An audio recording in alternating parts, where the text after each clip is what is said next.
आपके साथ मैं हूं ऋतिक सविता। स्वागत है आपका नेक्स्ट 9 न्यूज पॉलिटिकल बाइट में। और आज हम बात करने वाले हैं कि आखिर जो मैनपुरी का उपचुनाव है वो विधानसभा चुनाव और लोकसभा चुनाव जैसा कैसा नजर आ रहा है।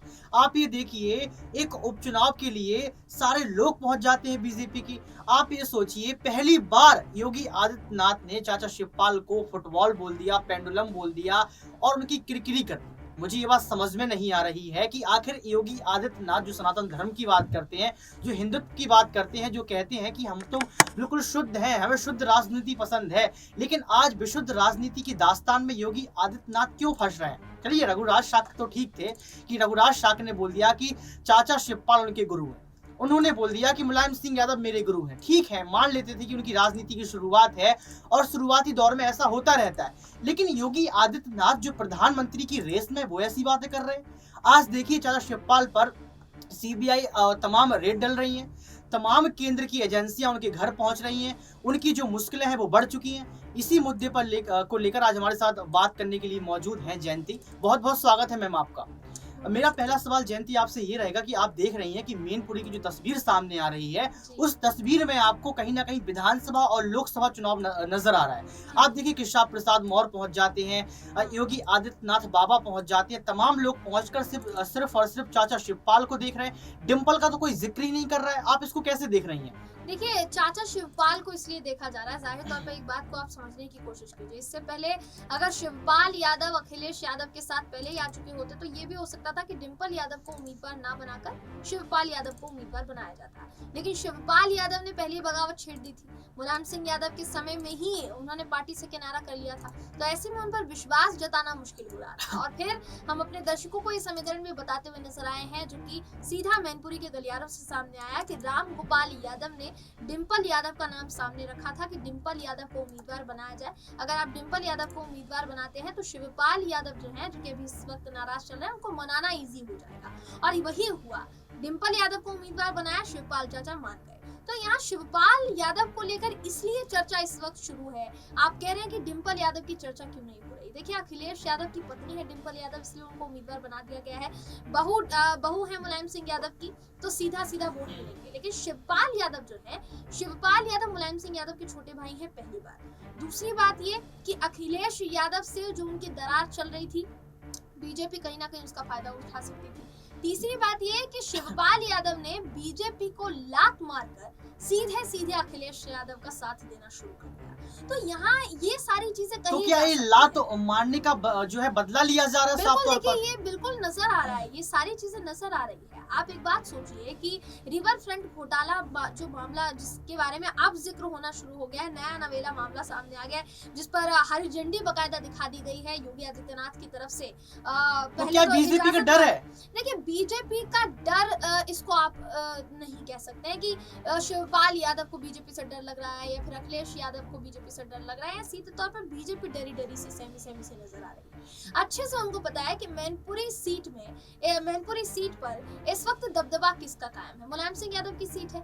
बीजेपी के नेता जितने हैं, बीजेपी के खेमे से जितने नेता आपको नजर आएंगे, वो सीधे तौर पर मुलायम सिंह यादव के नाम पर खेलते हुए नजर आएंगे। चाहे आप रघुराज सिंह शाक्य की बात कर लीजिए, केशव प्रसाद मौर्य की बात कर लीजिए, या फिर खुद योगी आदित्यनाथ की बात कर लीजिए, तो ये तीनों नेता जितने हैं, ये मुलायम सिंह यादव के नाम पर खेल रहे हैं। तो फिर कैसे कहा जाएगा कि ये दोनों डर रहे हैं या ये लोग डर रहे हैं?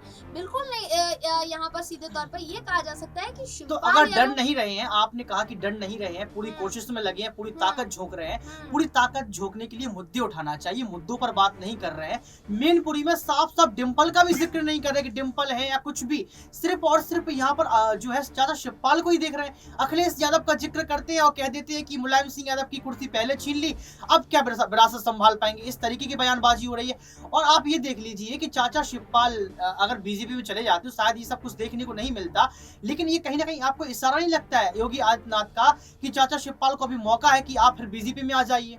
देखिए, चाचा शिवपाल के लिए ये मौका नहीं है, ये उनसे बदला निकालने का संकेत है। और अभी इस वक्त ट्रेलर है ये, आप ये समझ लीजिए, अच्छा। फिल्म दिखनी अभी बाकी है। क्योंकि अभी तो सिर्फ सीबीआई ने जांच की मांग की थी, फिर धीरे धीरे ये जो ट्रेलर है फिल्म में तब्दील हो रहा है। मैं इसलिए कह रही हूँ ऐसा क्योंकि इजाजत की मांग की गई सीबीआई की तरफ से, और फिर आगे खबर आती है कि योगी आदित्यनाथ मान जाते हैं, योगी आदित्यनाथ उसको हरी झंडी दिखा देते हैं। तो देखिए शुरुआत भर है अभी, और ये सीधा सीधा संकेत ये देने की कोशिश है कि शिवपाल यादव, जिन्होंने बीजेपी का साथ ना देकर बीजेपी को लात मारी है, कहीं ना कहीं बीजेपी ये कहना चाह रही है कि भैया तुमने हमसे पंगा ले लिया है, अब तुमको नहीं छोड़ो। तो ये पंगा लिया शिवपाल ने थोड़ी ना है। शिवपाल अगर अपने घर के लिए सपोर्ट करते हैं, चाचा शिवपाल अगर अपने भतीजे का साथ देते हैं, अपनी बहू का साथ देते हैं, उसमें क्या खराबी है?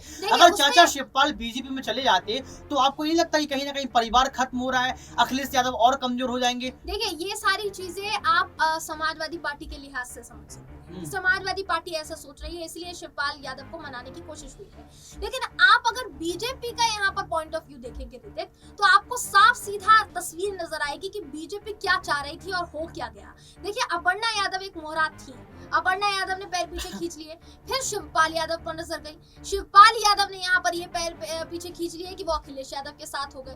तो बचा तो कोई नहीं ना समाजवादी पार्टी में सेंधमारी करने के लिए। देखिए समाजवादी, बिल्कुल बिल्कुल, मैं यहाँ पर एक सवाल और आपसे लूंगा कि आप ये समझ सकती हैं कि चलो चाचा शिवपाल के साथ नहीं है, उन पर अब तलवार लटक रही है, गिरफ्तारी की तलवार लटक रही है, लेकिन एक नाम अभी आपने जिक्र किया अपर्णा का। मैं साफ तौर पर ये कह रहा हूँ कि अपर्णा दो पक्ष में खेल रही है। एक पक्ष ये कि उनका परिवार से रिश्ता नाता ठीक बना रहे, दूसरा पक्ष ये कि अगर वो सपा बीजेपी के साथ उतरती हैं तो कहीं ना कहीं प्रतीक यादव नाराज हो जाएंगे। प्रतीक यादव ये कहेंगे कि मैंने तो भैया से ये कहा था कि आपका जो भी वायदा होगा, आपका जो भी फैसला होगा, हम उसके साथ हैं।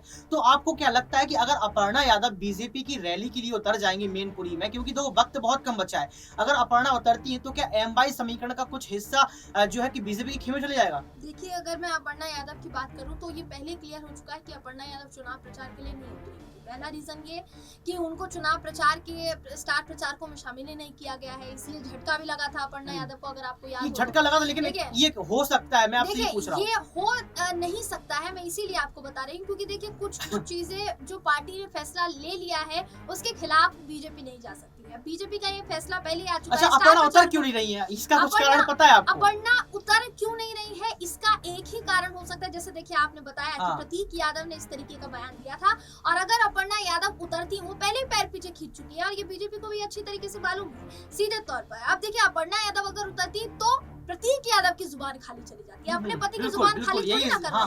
और आगे जाकर ऐसा थोड़ी ना होगा कि भाई आपको अखिलेश यादव से काम नहीं पड़ रहा है या फिर आपको यादव परिवार से काम नहीं पड़ रहा है। एक सवाल मैं आपसे और लूंगा, बिल्कुल एक सवाल आपसे और लूंगा कि आपको इस वक्त देखिए लगातार आप रिपोर्ट दे रही हैं, लगातार आप पैकेज कर रही हैं और इसको कवर भी कर रही हैं, मैं आपको देखता रहता हूं। मैं आपसे एक सवाल ये करना चाहता हूं कि मैनपुरी की तस्वीर आपको क्या दिख रही है, एक राजनीति को लेकर, दूसरा चुनाव को लेकर? देखिए राजनीति अलग प्रकार से चल रही है लेकिन चुनाव भी चल रहा है, तो यहाँ पर क्या बीजेपी बढ़त हासिल करेगी? क्या बीजेपी अपनी सत्ता को लेकर आ पाएगी? देखिए यहाँ मैनपुरी सीट की अगर मैं बात करूँ तो धरती पुत्र मुलायम सिंह यादव की कर्मभूमि है, जन्मभूमि सैफई आप बोल सकते हैं, लेकिन कर्मभूमि मैनपुरी को आप बोलना चाहिए। और सीधे तौर पर देखिए मैनपुरी से मुलायम सिंह यादव का क्या नाता है ये शायद हमें आपको बताने की जरूरत नहीं है। लोकसभा से लगातार वो जीतते आए, लोकसभा कई बार जब सीट समाजवादी पार्टी की लोकसभा में नहीं आई तो मुलायम सिंह यादव वो शख्स थे जिन्होंने बार बार मैनपुरी सीट के जरिए लोकसभा में पहुंचने का कीर्तिमान गढ़ा है। तो सीधे तौर पे देखिए मैनपुरी सीट समाजवादी पार्टी के लिहाज से बहुत बड़ी सीट है। वहीं अगर आप बीजेपी की बात करेंगे तो बीजेपी ने अभी अभी ताकत झोंकनी शुरू की। सही बात। पहले भी ताकत झोंकी होगी निश्चित तौर पर, लेकिन तब मुलायम सिंह यादव थे और उनकी छाप पड़ी हुई थी, पर अभी मुलायम सिंह यादव नहीं है। तो लगातार बीजेपी ये कोशिश कर रही है कि मैनपुरी सीट पर वो अपना दबदबा कायम करे। हालांकि ये संभव हो पाता है कि नहीं हो पाता है, ये वक्त के गर्भ में। बहुत बहुत शुक्रिया जयंती। देखिए जयंती ने आपको बहुत साफ तौर पर समझाया कि मैनपुरी का इस बार सियासी रण कैसे होगा और बीजेपी की खामियां क्या है, खूबियां क्या है, सपा पार्टी कहां कमजोर है, कहां मजबूत है। उन्होंने साफ तौर पर अपर्णा का जिक्र किया। यहाँ पर आपको ये भी बताया कि चाचा शिवपाल के आने से क्या क्या बदलाव हो सकते हैं और बीजेपी की क्या क्या रणनीतियां चाचा शिवपाल को लेकर बन रही है। लेकिन देखना ये होगा कि चाचा शिवपाल अभी फंसे फंसे घूम रहे हैं, क्या इसका प्रभाव मैनपुरी के इलेक्शन पर पड़ेगा? मैं एक सवाल आपसे लूंगा जाते जाते कि आपको लगता है कि चाचा शिवपाल अगर गिरफ्तार हो जाते हैं तो उसके बाद क्या सपा की जो मैनपुरी वाली सीट है वो चली जाएगी? हमें कमेंट बॉक्स में जरूर बताएं। आज के लिए सिर्फ इतना ही। देखते रहिए नेक्स्ट 9 न्यूज पॉलिटिकल बाइट।